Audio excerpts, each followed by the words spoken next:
Good evening. My name is Gustav Kjellstrand. I work at the Nobel Prize I work at the Nobel Museum as a senior curator.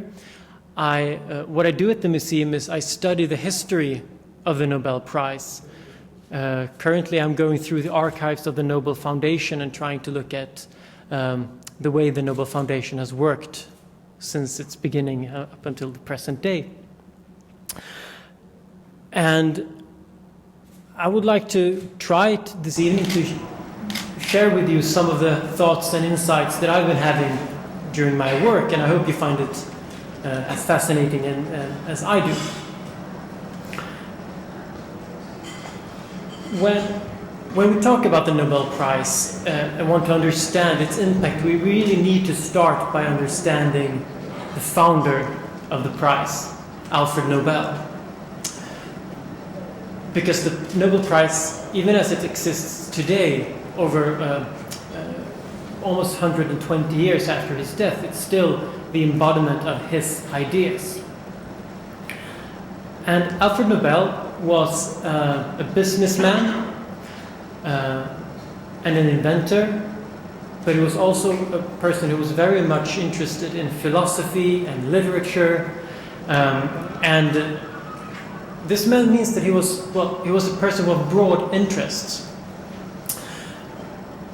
And this is very important because sometimes when we think about Alfred Nobel as an inventor, he was a technical person, we tend to forget that he was also involved in the business side of his inventions. He was really working actively to make sure that his ideas were being put to use. It wasn't enough for him to just invent dynamite, the explosive dynamite, but it was also important for him to make sure that this could reach a market and be used as a commodity. Alfred Nobel was also a believer that hard work, such as he was doing, is also a benefit. Let's put it this way, hard work is its own reward. It's good for the individual to work hard, but it's also good for society when people work hard. And that's probably one of the reasons that when he died, he left his fortune in his will. He didn't leave his fortune to his heirs, his relatives, but rather he left it to people that had, in his word, conferred the greatest benefit to mankind, other people that, like him, had worked hard to make a change in the world.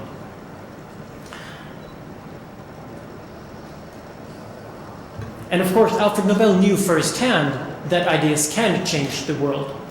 Dynamite, his invention, physically changed the world in the 19th century. This was a time when the world was rapidly transforming. It was full of different kinds of projects that were basically building the modern industrial world. And dynamite was of great importance, mainly in two areas. First, it was important for building railroads, which physically transformed the world.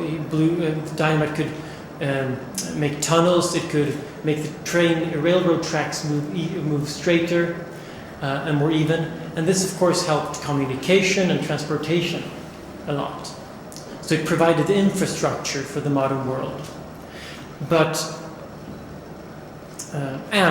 Dynamite also, the second important thing is that it provided the material for the new industrial world. It was used in mines and in quarries to produce steel and stone that were used to physically build houses and the buildings of the new modern world.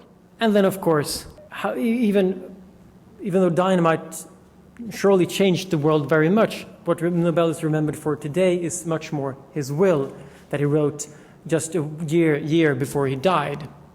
And in this will, he wrote that everything he owned should be sold and transferred into a fund, and the interest from this fund should be given out to people that had conferred the greatest benefit to mankind.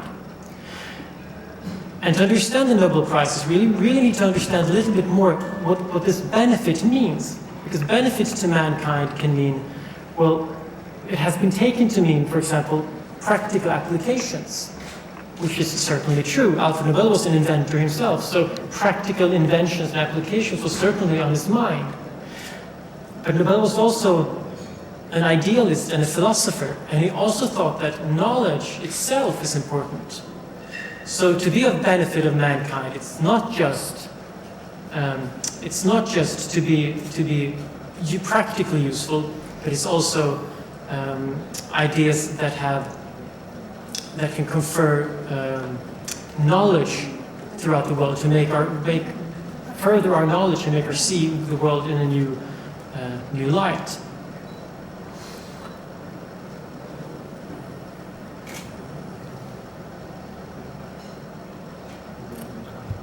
And this was, of course, the result of Alfred Nobel's will, the Nobel Prize. It was first awarded in 1901, and since then it has achieved a unique status in the world. How has this been possible? How did the prize become? How has the prize been able to achieve this status of being this sort of symbol, the very symbol of excellence in science? And there are several explanations for this. It's an overdetermined process. There are lots of explanations, but I'm going to go through some of them because I think they are really worth taking notice of. The first is the prize's international scope. This is an international prize. First of all, because it's given away to people from all over the world. In the will of Alfred Nobel, he said that his prize should be given out to people without any regard taken to their nationality. This means that people from all over the world can receive it. I don't think the prize would have been as important if there just had been Swedes receiving it. Although people actually suggested that at the time of Alfred Nobel's death. Shouldn't Swedish prizes just go to Swedes? So the international scope is important, but not only the fact that it's given out to people from all over the world. What's really important is that this is based on a nomination system where the prize awarding institutions ask people from all over the world who they think should receive the prize. So not only can the prize be conferred to the whole world takes part in the evaluation process and the selection process for the prize. And that's what makes the prize really international.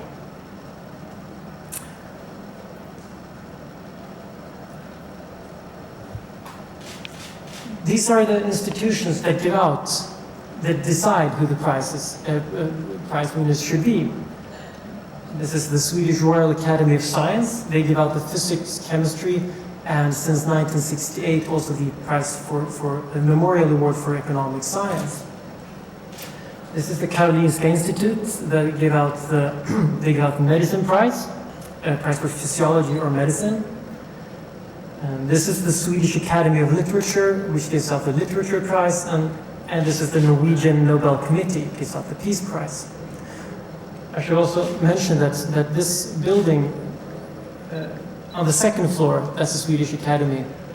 On the first floor is the Nobel Museum, so we're close neighbors to the Literature Prize. These institutions were asked, or rather they were not asked by Alfred Nobel if they wanted to give out the Nobel Prize. Rather, they were just, he wrote in the will that they should give out the prize. And they were a bit nervous. They thought, are we really going to be able to do this in a good way? As soon as Alfred Nobel died, the news of his will spread all over the world. In Sweden, the press was very positive and optimistic. This will be a good thing. In the rest of the world, there was a bit more skepticism. Will the Swedes really pull this off? What these institutions realized that it actually will be difficult for us in Sweden to sit and the small Nobel committees to pick scientists from all over the world. So that's why they came up with the whole idea of the nomination system, to realize that they could use their contacts with the international scientific world. I also think it's important to mention that these institutions are independent from the Swedish government or indeed the Norwegian government, They can choose exactly whoever they want for the prize. Not even the Nobel Foundation that manages the funds of the Nobel Prize can affect the prize decision. That's also important for the status of the prize, that these institutions, the integrity of these institutions is never put into any doubt.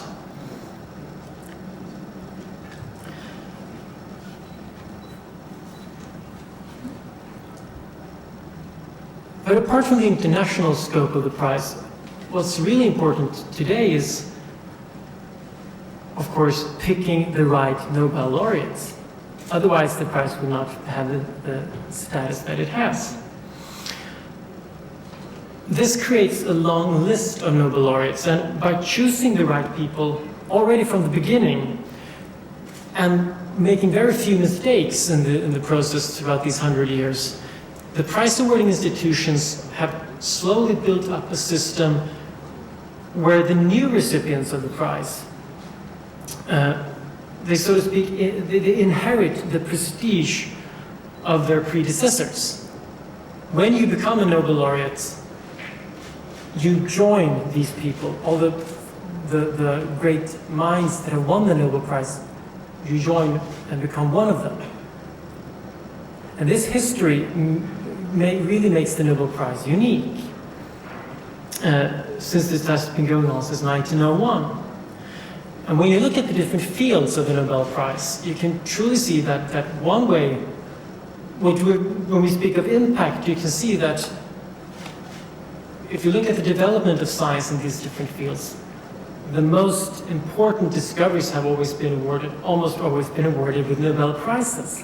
That's certainly true for physics, where actually, if you look at the physics laureates from the beginning of the 20th century, it's like a list of the history of physics. First you have Planck developing quantum theory, then you have Einstein with theory of relativity, and then you have Bohr, Heisenberg, Schrödinger, Dirac. All of these people have received the prize, so you can follow the history of physics through the Nobel laureates.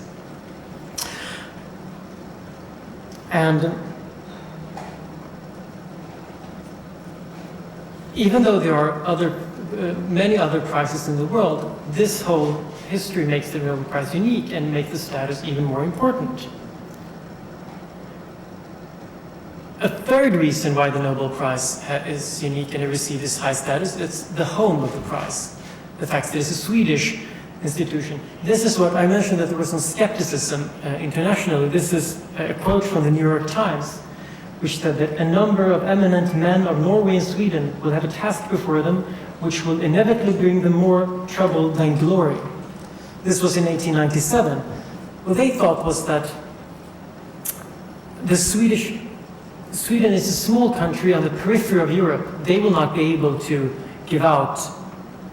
make good selections. They're not in the center of science. But since they came up with the nomination system, that wasn't a problem. And if you look at the history of the 20th century, I don't think that the Nobel Prize could have survived if it hadn't been for the fact that it is given out by a small country on the sort of periphery of Europe.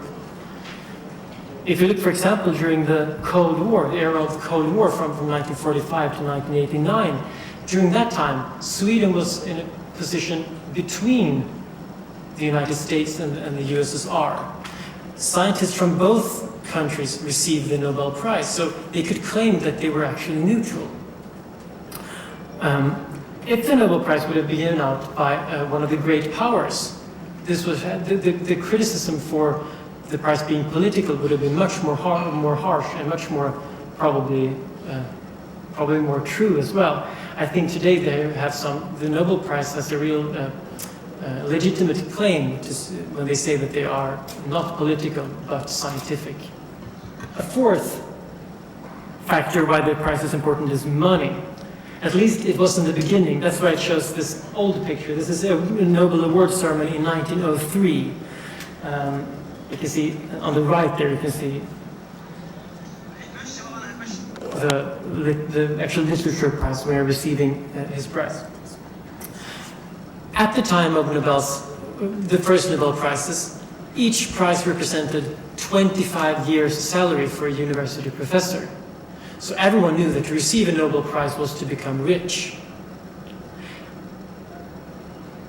Now, it's not that's not the case anymore. The Nobel Prize is about $1 million US, which is certainly a lot of money, but it doesn't make you sort of set for life if you win $1 million US, especially since you often share the prize with other people, and then you share the prize money as well. But although money was very important in the beginning of the prize, it's not that important anymore. When these people, this is the award ceremony last year in 2014, you can see the chemistry laureate Eric Betzig receiving his prize from the king. For these people, it's much more important the status that they receive. A former CEO of the Nobel Foundation actually called the Nobel Prize a golden key. And a golden key is interesting because even though the gold part may be interesting, it's the key function that's really important, that really matters. And he said that the Nobel Prize is a key which can open the treasure boxes of government and private foundations. You could add that the Nobel Prize can also, it's a key that opens access to the public opinion, to the public debate. If you're a Nobel laureate, you have a place in the world where you can speak out on speak your opinions. So to receive the Nobel Prize is to become influential.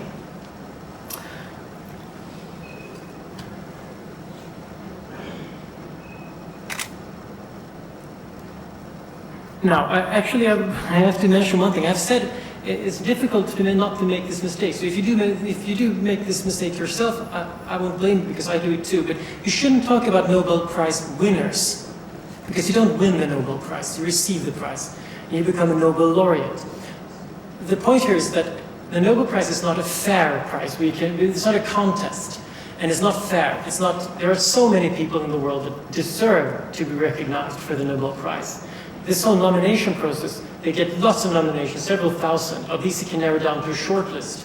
So maybe it's about 30, 40, 50 names on the short list that could all receive Nobel Prizes. Then they have to pick one or at most 3 per category each year. So there are lots of people that deserve the prize but don't get it. And those people are, of course, not losers. They just happen not to receive the Nobel Prize that year. But now we talked about very much about the status of the Nobel Prize. Why is the status of the prize so important when we talk about the impact of the Nobel Prize? Well, I think it's important because I believe that you could actually say that the whole, if you talk about keys, the key to the impact of the Nobel Prize is the status of the Nobel Prize, the symbolic value of the prize.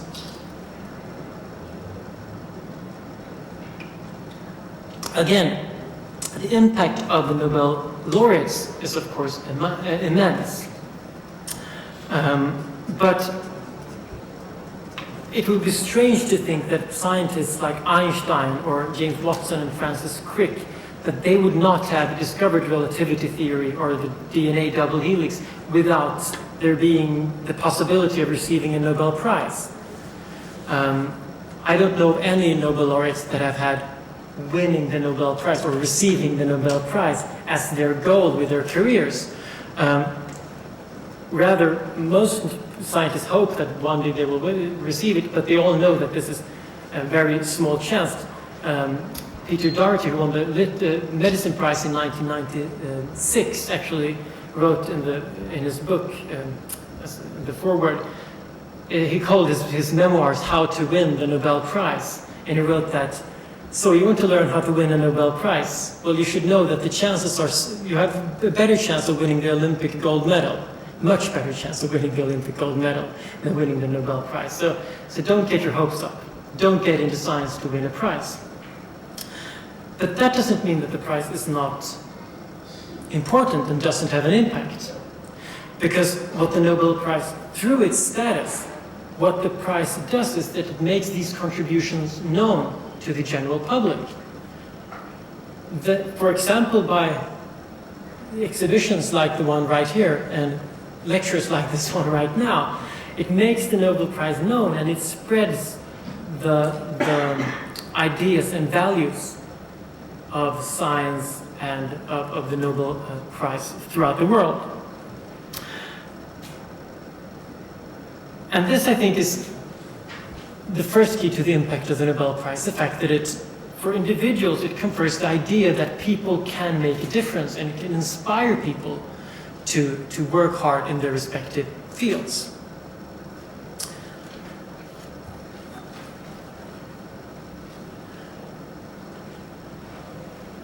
Every year when there's a new Nobel Prize, there's documentaries and there's portraits, and they tell the stories of the Nobel Prize. And there's often inspirational stories where they tell what their interests were as children and so on. Hopefully, we all hope that, for example, school children will be interested and we'll have more good scientists in the future. But that's not the only reason why we have a Nobel Prize, to produce more scientists. The symbolic impact is also important in itself, just like Alfred Nobel said. His philosophical conviction was that knowledge shapes the world into a better place.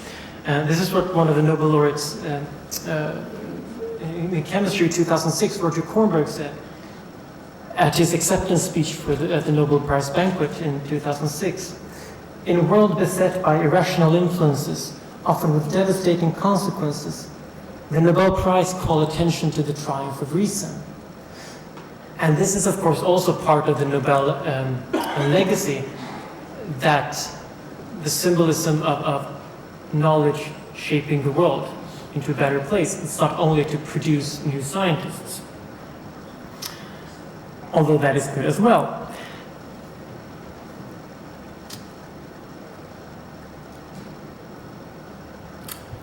But let's get back to the prize awarding ceremony, this picture, where we see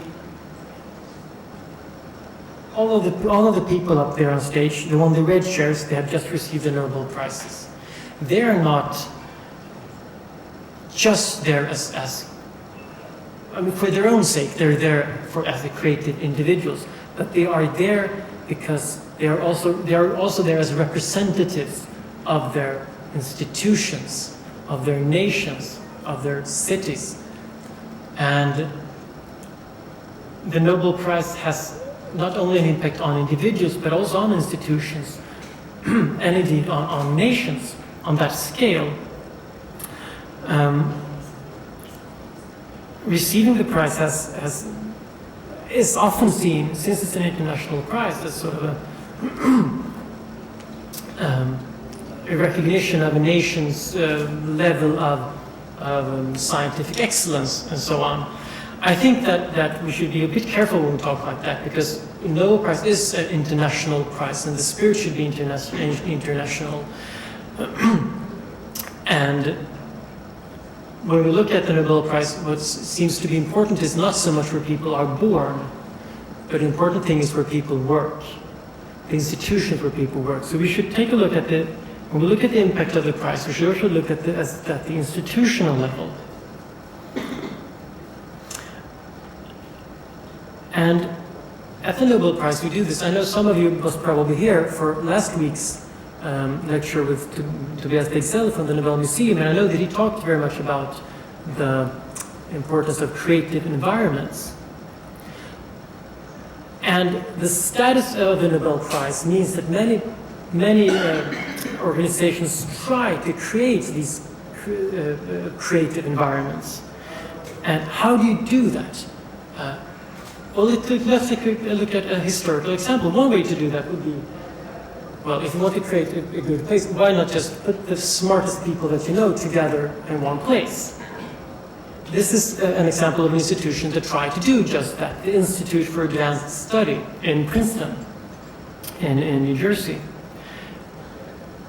They recruited, starting in the 1930s, they recruited the best scientists that they could find, and mainly theoretical physicists and mathematicians.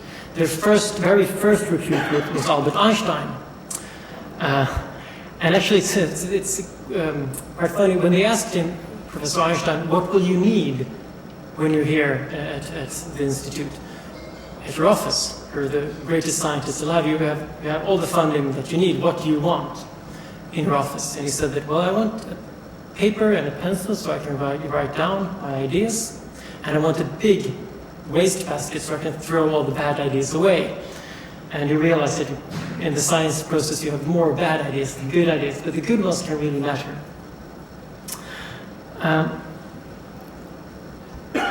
But the Institute for Advanced Study had somewhat of a problem, because they did collect all these very interesting people, but most of them did not do that much interesting work. Why not? It should be ideal. You have great professors. They give them all the time they want. They don't have to have any students. They can do whatever they want with their time. Indeed, they did come up with some good ideas, but it wasn't really what they had hoped it would be. And the problem when they tried to look at this, what was it that didn't work? What they didn't have was a way for these people to interact, especially not with any younger scientists, and certainly not with students. Because when we look at institutions that have succeeded, you can't just put all the people together in one place. You also have to get them to interact.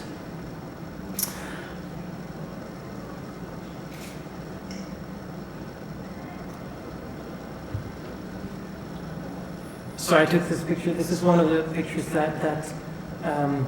one of the institutions that I know that Tobias mentioned last week, for those of you who were here. This is from the Bell Telephone Labs, Bell Labs in the United States. Actually not that far away from the Institute for Advanced Study. This is a place that actually managed to produce lots of Nobel laureates. What did they do different? Well, they didn't recruit the people that had already achieved very much. Instead, they wanted to find up-and-coming people. Surely good scientists, but not the ones that already had lots of achievements, but the ones that were going to get their achievements done very soon. And they also put different kinds of people together. Their idea was to put together thinkers and doers. And if you look here, this is John Bardeen, who's a theoretical physicist. This is Walter Pertain, who was an experimental physicist. So you have a theoretical physicist and an experimental physicist, and you put them together. So you have a thinker and a doer, you put them together, and interesting things will happen. Down here we have William Shockley, who was also shared the prize. What these people did was they invented the transistor. Certainly one of the prizes that influenced and made an impact on the 20th century. I know that there are some films and also actually a transistor radio on exhibit in the exhibition.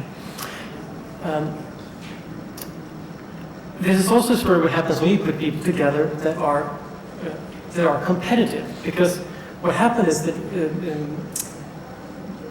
John Bardeen and Walter Pertain, they had the idea in the fall of 1947 for an electrical component that could combine and do lots of electronical tasks that were previously done by vacuum tubes, which are big, break easily, and not very effective. They could be done by a more efficient device that they call the transistor. And they built one. But the transistor that they built was really clunky, difficult to use. Now, Shockley was their boss.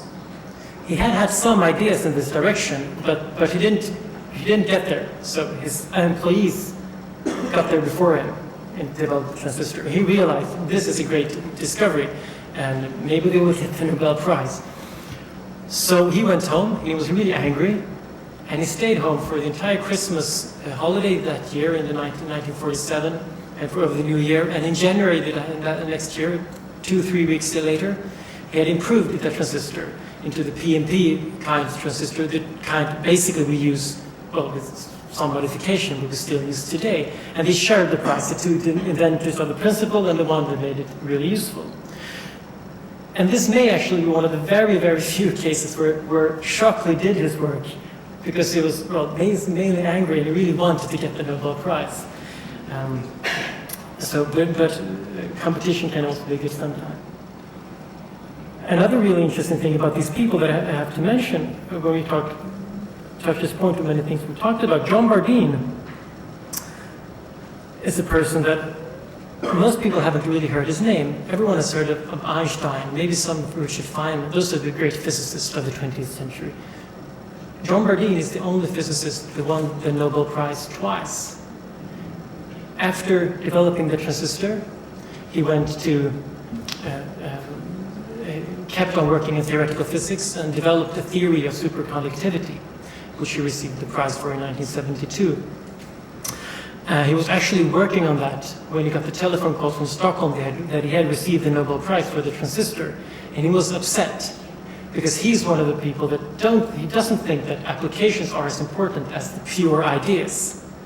Alfred Nobel thought both were important. He thought that no, the theoretical ideas, the ground, the basic science, that's important. So when he received the Nobel Prize for the transistor, he said, oh, I don't want it for this, I want it for my new theory about superconductivity, which is much more important. Luckily for him, he got it for both. So he was happy, ended happily the story.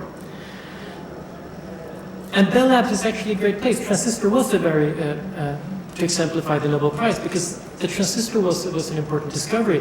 This is also the place where they developed, discovered the cosmic background radiation.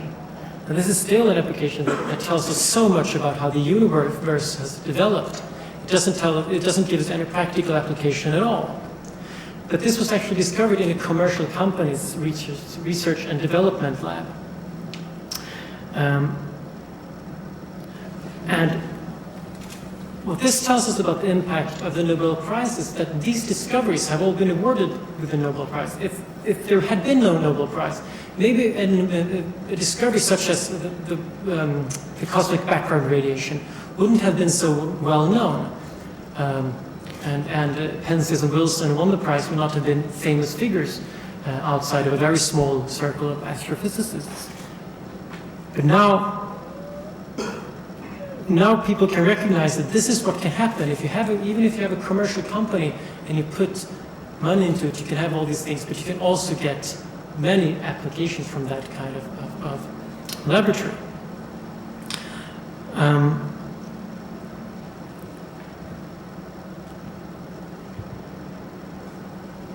So, even though I said that the Nobel Prize is international, you shouldn't think about it as a competition between nations. In one way, it's actually good that people do think about this as a competition. Because that, as in the case of Shockley, competition can trigger creativity, it can trigger the will to invest time and money into something. And these are just some of the Nobel laureates. We want to have more interesting Nobel laureates in the future. And if competition can make more people spend money and to try to create these creative places, these institutions, if the Nobel Prize can inspire people to work with science, then the Nobel Prizes have had an impact that way on society. And again, this concept means that there are no losers in this fight. There are only winners, because the biggest winner, if more and more people try to get the Nobel Prize. One problem is that more and more people won't get it. There will always be the categories that we have, so there can't be more and more Nobel laureates. But when more and more people try, there will be more and more science in the world. And that's probably a good thing.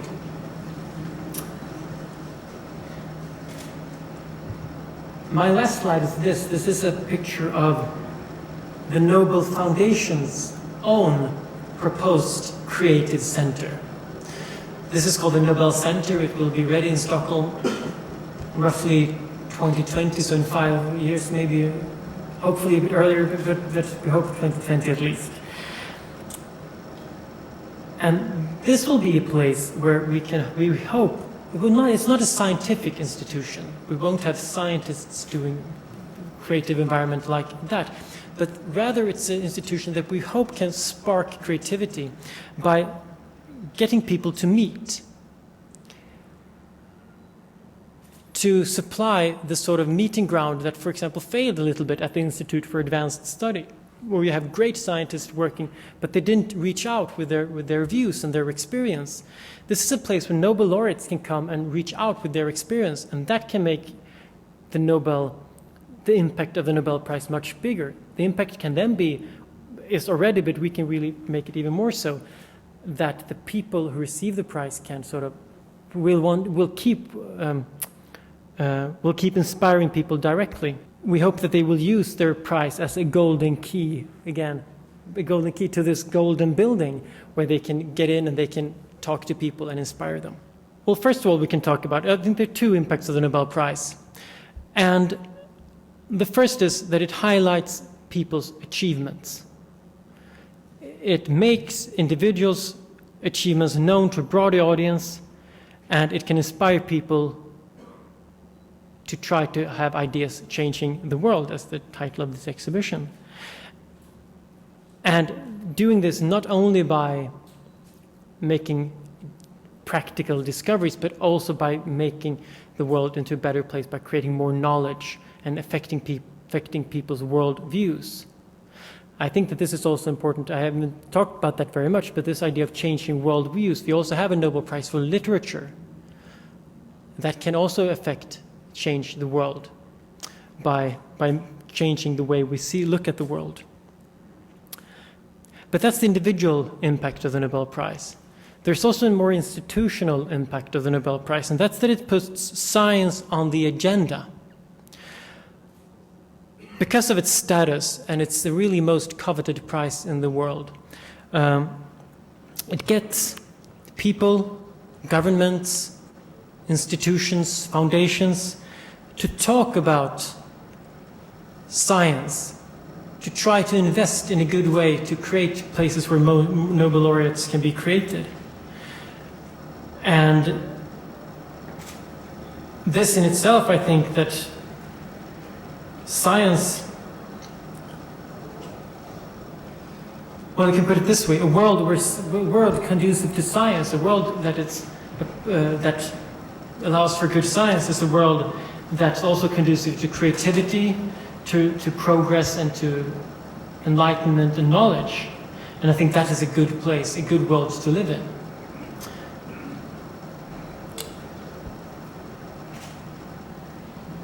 So I think those two are the most important impacts of the Nobel Prize. Thank you all so much for listening to my talk. I would be happy to answer any questions if you have any.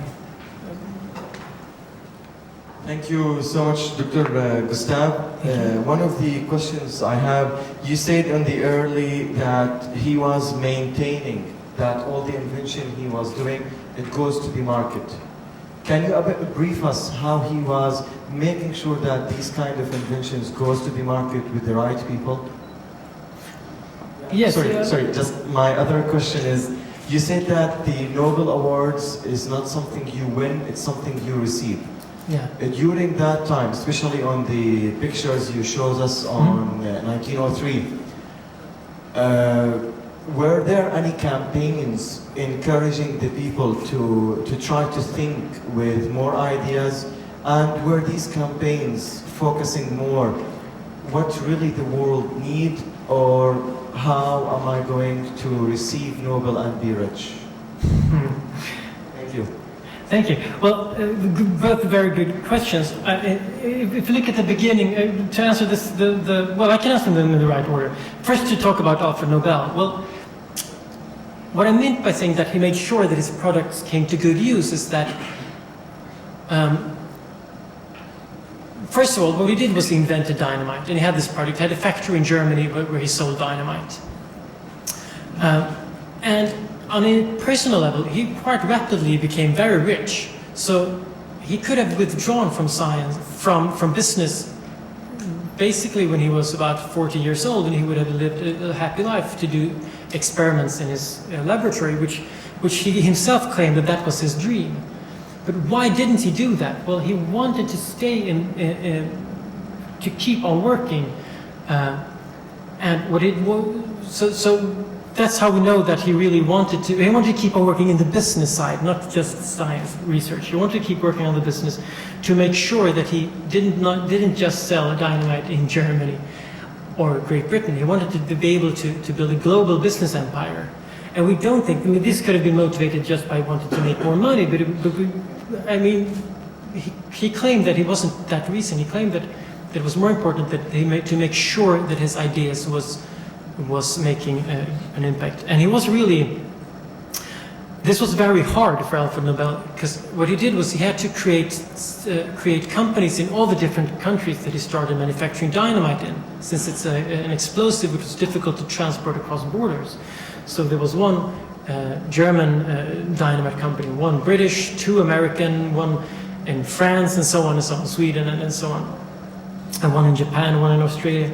And this was really complicated, and he was basically head of almost all of them himself.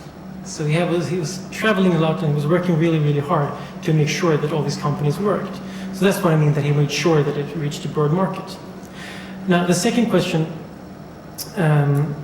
were there any, if I understand correctly, were there any campaigns for people from the Nobel Foundation, do you mean, or for people themselves who wanted the prize? From Nobel foundations or from Alfred Nobel himself? No, there were no, actually at that point, that's really interesting, because at the beginning of the prize's history, the Nobel Foundation, now the Nobel Foundation is having, well, we have a Nobel Museum, and we try to bring these ideas to the world. That wasn't at all so much the case, at least in the beginning of the prize's history.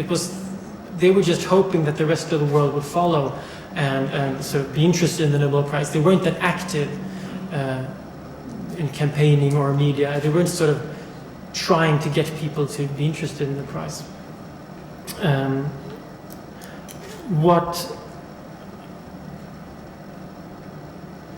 But when you talk about the one thing that they had to, in fact, had to do was in order to get the prize to work, they had to make sure that people nominated for the prize. Otherwise, it would just be a small group. So they had to have sort of, if you talk about campaigns, a little bit of campaigning to make sure that they got in suggestions from all these different scientists all over the world.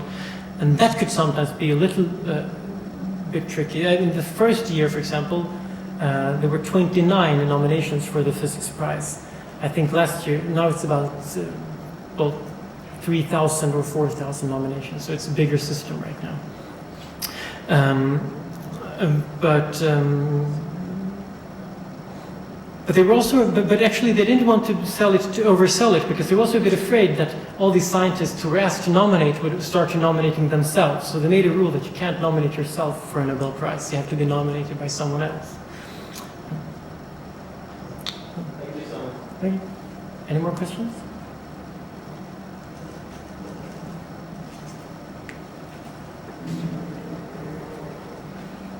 Yes, thank you. Over the years, the award system has been evolving itself and has grown from initially starting with the award for physics, and now there's 5, 6 different disciplines. What does the foundation now see as the next fields in which they want to encourage research so that mankind can benefit? Well, actually, it's a good question, but it's not. There's a bit of miscomprehension. Actually, when the Nobel Prize was started, there were 5 categories from the beginning. There were physics, chemistry, literature, and peace. Physics, chemistry, medicine, literature, and peace. Yes, 5. The only thing that has been added is economic science, which was added in 1968, which is actually not the Nobel Prize. It's the Bank of Sweden, then the Swedish National Bank, the Bank of Sweden Prize for Economic Science, in the memory of Alfred Nobel, but it's counted among the rest of the prizes. So the Nobel Prize will not be adding any more prizes to sort of fields to further progress. That is sometimes seen as a problem, because when you look at the different prize categories over time, let's take physics for an example. It's very clear that particle physics and the theoretical physics and quantum physics and so on have received very many Nobel Arts. I mentioned this in the lecture that you can almost follow the history of modern physics that way. But this means that other fields of physics have not received a prize. There's only a few. There's only a few prizes for astrophysics, for example, or astronomy. So fields that could, of course, be counted to physics. So if the Nobel Foundation was a foundation that were able to create new prizes and to mirror sort of what kind of development is going on in the scientific world, I think then it will be very interesting to think about which fields you could add. Unfortunately, the Nobel Prize can't do that. We have the fields that we have, so to speak. On the contrary, almost, what has happened is that if you look at the prizes in medicine and the prizes in chemistry, they become more and more interchangeable. I actually showed a quote by Roger Kornberg. He's won the chemistry prize. He was inspired by a Nobel laureate himself. He was inspired by his father, Arthur Kornberg, who won the Nobel Prize in the 1950s. They were working in the same field. They were working with enzymes and cell biology. But the father got the medicine prize and the son got the chemistry prize because the fields are changing and now they're interchangeable. And it's actually the case that the committees have to meet to make sure that they both don't award the same person a year, which theoretically could happen, but they try to avoid that. But I can mention that on the other hand, these disciplinary things can change. In the beginning of the prizes history, it was the other way around. It was chemistry and physics there were difficulties to put aside between, for example, in the field of radioactivity. It was a new field. No one really knew what radioactivity is. That chemistry versus physics. So Marie Curie, for example, she won the prize twice. She won it once in chemistry and once in physics. And the one person who was really annoyed by this was the physicist Ernest Rutherford. He was famous for the quote that there's only two kinds of science, or one kind of science, there's physics. Other kinds are just stamp collecting. That's what he thought. I don't think so, he thought so. And then he was really, really annoyed when he learned that he had received the Nobel Prize for Chemistry in 1908. And he was actually made his whole speech at the banquet about that the Nobel Committee had transformed him into a chemist. He was a bit annoyed by that. But it's an interesting thing to talk about and think about these different fields. How do we deal with those? Should we start new? And of course, there are when people tend to start new prizes. They start prizes in fields that don't have any Nobel prizes because, well, we need them. I hope that answers your question somewhat. Yes. In your opinion, what do you think added more value? Is it the recognition from the Nobel Prize to the inventions, or it's the other way around? Well, that's a very good question. Is it the recognition? You mean that? I mean, which really added the value? Is it the ideas, they added value to the Nobel Prize and give it its brand, or it's the other way around? It's the Nobel Prize, the recognition that gave the ideas. I think it's a great question. I think both, in certain cases, because some of the Nobel laureates have been so famous and their inventions and discoveries so publicly well known that they basically have to receive the Nobel Prize. Otherwise, nothing. It would be sort of a scandal. And for example, it was not 2 years ago, 2012, when Peter Higgs and François Englert received the Nobel Prize in Physics for discovery of the theory of the Higgs field, or the Higgs particle. This, I think, added value to the Nobel Prize, that they were seen as sort of competent, that they picked out these people that everyone thought should win the prize. For some people, it's the other way around, that a field that is not very well known receives the prize. But there's actually one good historical anecdote about this, and that's the fact that when Albert Einstein, when his general theory of relativity was proven to be true in 1919 during the so-called solar eclipse experiment, Einstein became famous overnight. The whole world knew that Einstein is the new Newton. He was called. He was the new best scientist in the world. And the Nobel Committee did not want to give him the Nobel Prize. They thought that theoretical physics, at that time, they thought theoretical physics does not confer benefit to mankind.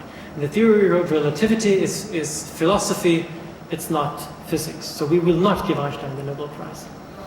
But if you look in the archives, and you can actually do this with these older prizes, the newer ones are secret, but the older ones are open. You can look and you see that they actually talked about this, that they started to realize that if we don't give Einstein the prize, it will reflect bad on us.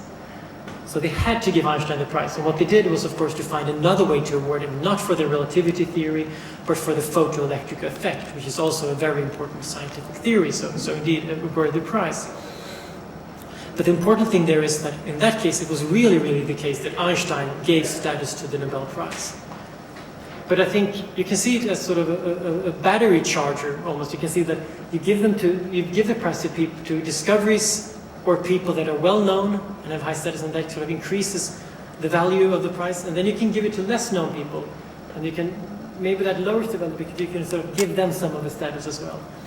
And usually what happens in the end that these little known people and little known discoveries turn out that people really find, wow, this is really interesting. I have never heard about this. So this can actually also, everyone profits from that as well. But I think it's a process that goes both ways, to answer your question. I'm sorry I couldn't give you any yes or no answer.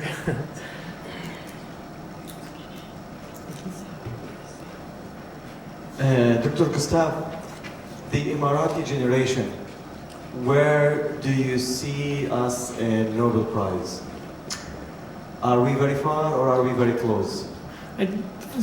Well, I would say that it's very difficult for me to give to think. I think that,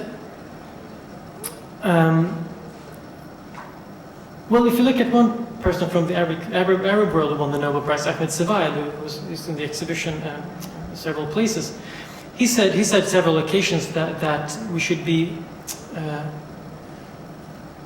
He's an example of it doesn't matter where you're born if you win the prize. If you just have good ideas and you work hard, you can get the Nobel Prize. But the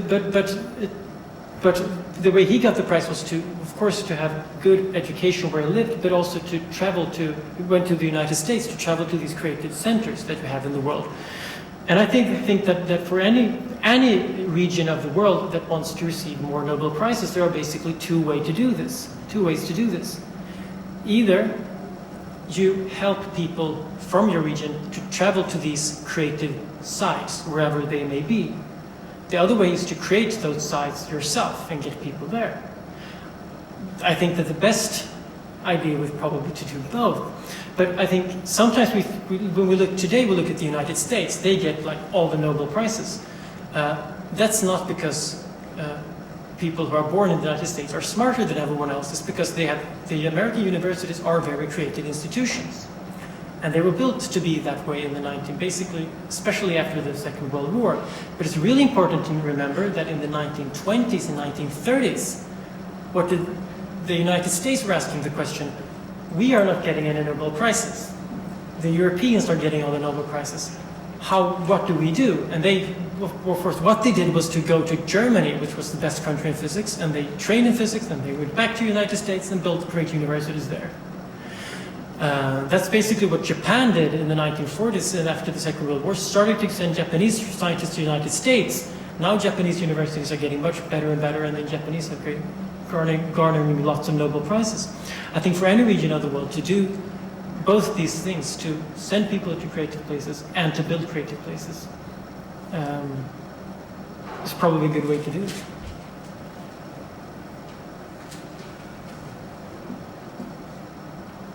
Any more questions?